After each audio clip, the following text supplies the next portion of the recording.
వైశాఖ పురాణము 11వ అధ్యాయము శ్రీమన్నారాయణుని వర్ణన. కిరాతకుడు ఇంకనూ తన సందేహముల నివృత్తి చేసుకొనదలచి తన గురుతుల్యుడైన భూషణునికి నమస్కరించి ఇట్లని ప్రశ్నించెను. విప్రమోత్తమ, నాయందు దయతలచి వైశాఖమాస ధర్మములను విధులను గురించి విన్నవించితిరి. ఇంకనూ కొన్ని సందేహములు నన్ను వెంటాడుచున్నాయి. వైశాఖ మాసమునకు అధిపతియగు ఆ శ్రీమన్నారాయణుడు ఎట్టివాడు? ఆయన గుణగణములను, ఇష్టాయిష్టములు, ధర్మములు ఎట్టివి? భగవంతుడనేవాడు ఉన్నాడా? ఉంటే దానికి నిదర్శనములేమైనా ఉన్నాయా? ఇత్యాది విషయములను గురించి నాకు సవిస్తరముగా సెలవిమ్మని కోరుతున్నాడు అన్నాడు.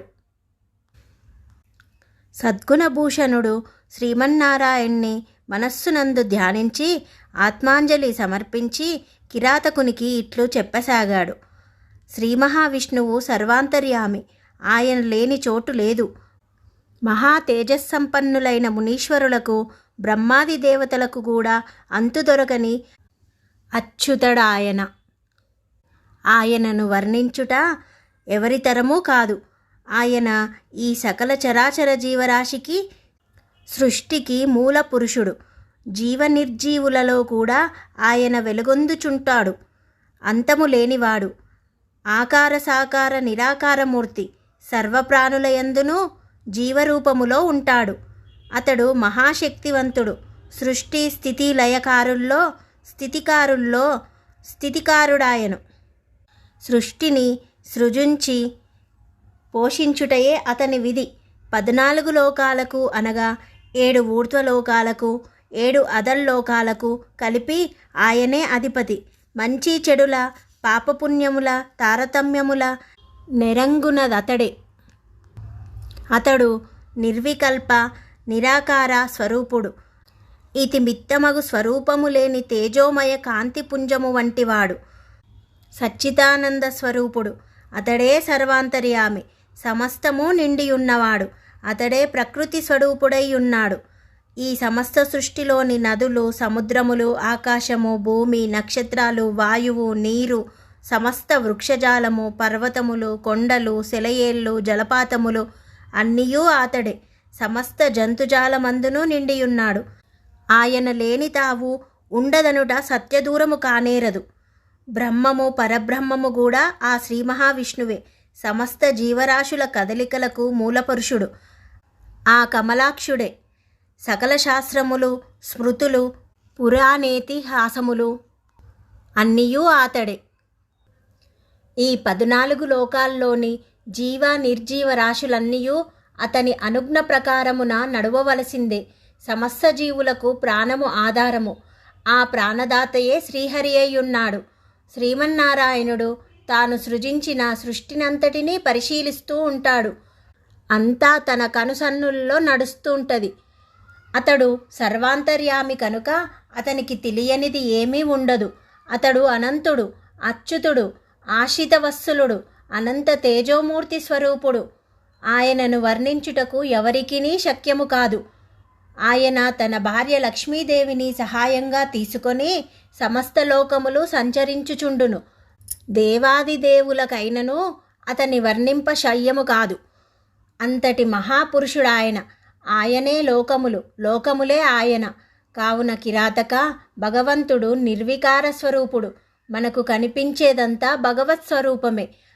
అది మధ్యాంతరహితుడైనట్టి ఆ శ్రీమన్నారాయణ్ణి గురించి తెలుసుకోవటం ఎవ్వరికినీ సాధ్యం కాదు అని భూషణుడు చెప్పాడు. కిరాతకుని ఇంకనూ సందేహములు తీరక, గురువర్య, జీవులన్నింటికీ మూలము ప్రాణమే కదా. మరి ప్రాణము గొప్పదా, శ్రీమన్నారాయణుడు గొప్పవాడా? ఇద్దరిలో ఎవరు గొప్పవారు? ఈ సంశయము తీర్చమని వేడుకుంటున్నాను అని ప్రార్థించాడు కిరాతకుడు. కిరాతకుడు వేసిన ప్రశ్నకు మిగుల సంతసించిన వాడైన ఆ విప్రమోత్తముడు, కిరాతక, ప్రాణము శ్రీహరిలలో ఎవరు గొప్ప అని గదా నీ ప్రశ్న? ఆ శ్రీహరి కూడా ప్రాణమున్నవాడే కనుక శ్రీహరి కంటే ప్రాణము సర్వోత్కృష్టమైనది. సమస్త జీవరాశులకు ప్రాణమే కదా మూలము. అదియునుగాక ఆ శ్రీ మహావిష్ణువు సృష్టిని సృష్టించిన బ్రహ్మాది దేవతలతో ఇట్లనెను. సమస్త దేవతలారా వినుడు. మీకందరికీ అధిపతిగా ఈ బ్రహ్మను నియమించుతున్నాను. కానీ ఈ బ్రహ్మకు మరొకరు తోడు కావలెను కదా. బ్రహ్మ ఒక్కడే సర్వస్వము చూసుకొనలేడు కదా. కావున ఇతనికి సహాయకారిగా ఎవరిని నియమించవలెనో మీరే సెలవియ్యండి అంటూ ముగించాడు శ్రీ మహావిష్ణువు. దేవతలందరూ తమలో తాము చర్చించుకున్నారు. ఎవరికి వారే తామెవరికీ తక్కువ కాదనే గర్వము పొడసూపింది. కొందరు దేవాది దేవుడైన దేవేంద్రుని సహాయకారిగా చేద్దామన్నారు. మరికొందరు సూర్యుని, ఇంకొందరు మరొకరిని. ఇలా తర్జన భర్జన చేసుకుంటూ ఒక నిర్ణయానికి రాలేకపోయారు. అందరూ కలిసి మరలా విష్ణుమూర్తితో, మహానుభావ, బ్రహ్మకు సహాయకారిగా ఎవరిని నియమించాలో నిర్ధారించలేకున్నాము. కావున మాయందు దయ ఉంచి ఆ కార్యము కూడా మీ చేతుల మీదుగానే జరిపించినచో బాగుండును. మీ నిర్ణయానికి మేమందరము కట్టుబడి ఉంటాము. కావున మీరే నిర్ణయించండి. మాలో మేము ఎవరమో అధికులమో తెలుసుకోలేకున్నాము. కావున ఈ విషయాన్ని మీకే వదిలివేస్తున్నామన్నారు. శ్రీ మహావిష్ణువు మందస్మిత వదనారవిందుడై ఇట్లన్నాడు. నాయనలారా, మనలను నడిపేది, నడిపించేది, చేతనావస్థలకు ఆధారమైనది, మనకు తెలియనిది ఒక అవస్థ ఉంది. అదే మనల్ని కదిలిస్తుంది, నడిపిస్తుంది. మన శరీరమునకు ప్రేరణ అంతా అదియే. కావున ఈ శరీరమును చేతనావస్థలయందు కదిలించగలిగేదే అధికమైనది. అదే అందరికన్నా గొప్పదైనది. అదే లేనిచో ఈ శరీరము ఉన్నను ఒకటే, లేకపోయినను ఒకటే. అదే ప్రాణము అని తెలుసుకొనవలెను. ఈ చరాచర జీవ నిర్జీవ రాశులన్నింటికీ ప్రేరణ మదియే. సుషుప్తావస్థలోనూ జాగృతావస్థలోనూ కూడా అది పనిచేస్తూనే ఉంటుంది. దానికి విశ్రాంతి లేదు. అది విశ్రాంతి కోసం మరొక చోటికి పోయిందంటే మనం మరణించామన్నమాట. అది ఈ శరీరములో ఉన్నంత వరకే మన శరీరం ఉంటుంది. లేనిచో ఈ శరీరము నిర్జీవమై దుర్గంధభూయిష్టమవుతుంది. పురుగులు పట్టి మట్టిలో కలిసిపోతుంది. కావున ప్రతి శరీరమునకు ప్రాణము ఆధారము. కావున అన్నిటికంటే అధికమైనది గొప్పది ప్రాణమే అని గ్రహించవలెను. అయితే ఈ ప్రాణాన్ని నియంత్రించేది మాత్రం శ్రీ మహావిష్ణువని తెలుసుకోవాలి. ఎవరైనా నా నియంత్రణను తప్పుకొని పోవచ్చునేమో కానీ ప్రాణము మాత్రం అట్ల కాదు. అది సర్వదా శ్రీహరి చేతిలోనే ఉండును. ప్రాణము లేని జీవి ఉండదు కదా. సర్వప్రాణులకు ప్రాణమే ఆధారం. పిపీలకాది పర్యంతం ప్రాణం వారి శరీరంలో ఉండి ప్రేరేపించును. ప్రాణము లేనిది ప్రాణి అవుతుందా? అది విహిత జీవి అవుతుంది. కావున ప్రాణమే ప్రాణులకు ప్రధానమైనది. కావున బ్రహ్మ తరువాత గొప్పది అయిన ప్రాణమే అనగా వినాయకుడే అధిపతి. కావున ప్రాణ వినాయకుడే బ్రహ్మ తరువాత మీకు అధిపతిగా ఉంటాడు. ప్రాణనాథుడే వినాయకుడని గ్రహించాలి అని శ్రీ మహావిష్ణువు చెప్పగా దేవాది దేవతలందరూ మారు మాట్లాడకుండా సమ్మతించారు. అందుచేత ఓ బిల్లుడా, సర్వాంతర్యామియగు ఆ శ్రీమన్నారాయణుడి సమస్తమునకు అధిపతి. ఆయన తర్వాతే ప్రాణుడు గొప్పవాడవుతున్నాడు అని విప్రమోత్తముడు విపులీకరించి చెప్పగా విస్మయముతో విన్న కిరాతకుడు ఆ శ్రీమన్నారాయణ్ణి మనసారా ధ్యానించి ఇంకనూ తన సందేహములనిట్లు తీర్చుకుంటున్నాడు. ఓ గురువర్య, అన్నిటికంటే ప్రాణము అధికమని, అది జీవనిర్జీవులను చైతన్యము చేస్తుందని, దాని వలన సర్వప్రాణులు మనగలుగుతున్నాయని అంటున్నారు గదా.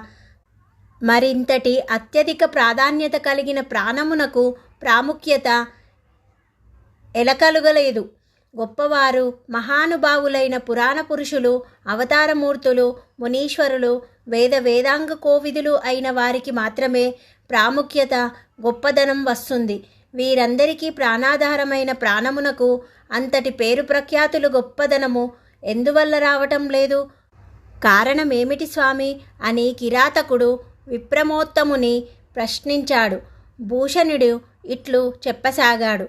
ఓ కిరాతక, వినుము. చాలా కాలము క్రిందట ప్రాణుడు అశ్వమేధ యాగము చేయ తలపెట్టి అనువైన ప్రదేశమునకై అందందు తిరుగుచు గంగానది తీరమునకు వచ్చెను. అచ్చట ఒక మంచి ప్రదేశమును చూసుకొని నాగలితో చదును చేయుచుండగా దగ్గరలోనున్న పొదలో సమాధి స్థితి యందున్న కణ్వ మహర్షికి నాగలి తగిలింది. ఆయనకు తపోభంగమైంది. వెంటనే ఆ కణ్వ మహర్షి బయటకు వచ్చి కోపముతో, ఎవడురా నాకు తపోభంగము కలిగించినవాడు? కన్ను మిన్నుగానక పరిసరాలను గుర్తింపక నాకు తపోభంగము కలిగించిన వానికి నేటి నుండి త్రిలోకాదులందును కీర్తి ప్రతిష్ఠులు క్షీణించుగాక, వానికి ఎల్లడల ప్రాముఖ్యత నశించుగాక అని శపించాడు. అంతటా ప్రాణుడు కణ్వ మహర్షి మీరు కడు శాంతమూర్తులే, నేను తెలియక చేసిన పొరపాటు వలన నన్నింత నిర్దాక్షిణ్యంగా శపించాలా? మీ శాంతము, ఓర్పు, దయాదాక్షిణ్యాలేమైనవి? నిష్కారణముగా నన్ను శపించితివే, దీనికి ప్రతిగా నీవు గురుద్రోహివై దుష్ట చరిత్రుని వలె అగుదువుగాక అని ప్రతిశాపము నొసంగెను. నాటి కణ్వ మహర్షి శాపము వలన ప్రాణునికి కీర్తి ప్రతిష్టలు, గొప్పదనం, ప్రాముఖ్యత అబ్బలేదు.